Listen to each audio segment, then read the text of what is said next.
In 1971, a group of ordinary college students volunteered for what seemed like a harmless psychology experiment. They were healthy, intelligent, and had no history of violence. But within days, some of them would become cruel, abusive, and almost unrecognizable.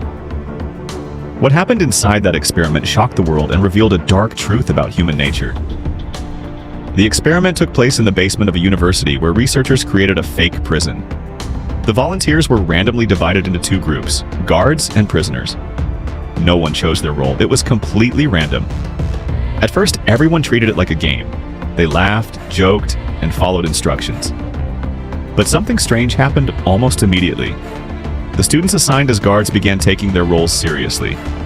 They wore uniforms, carried whistles, and were given authority over the prisoners.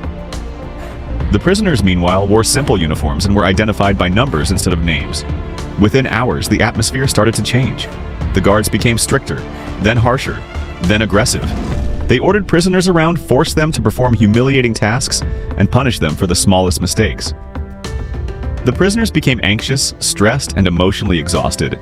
Some began showing signs of depression. Others broke down completely. The most shocking part was that these weren't criminals or trained officers. They were ordinary students who, just days earlier, had been laughing together. As the days passed, the behavior became more disturbing. The guards seemed to enjoy their power. The prisoners felt increasingly helpless. The fake prison no longer felt fake. Researchers watching the experiment were stunned. What began as a simple study of behavior was turning into something much darker. The experiment was originally supposed to last 2 weeks. It was stopped after only 6 days.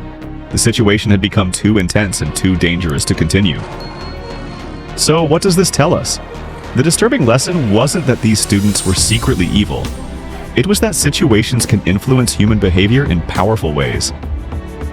Give someone authority, remove accountability, and place them in the right environment, and their actions can change dramatically. Psychologists call this the power of the situation. Sometimes people don't change because of who they are. They change because of where they are and the roles they're given.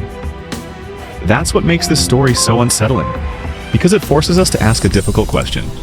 If ordinary people could transform so quickly under those conditions, what might any of us be capable of under the right circumstances? The experiment ended decades ago, but its lesson remains as relevant today as ever. The line between good and evil may be thinner than we think,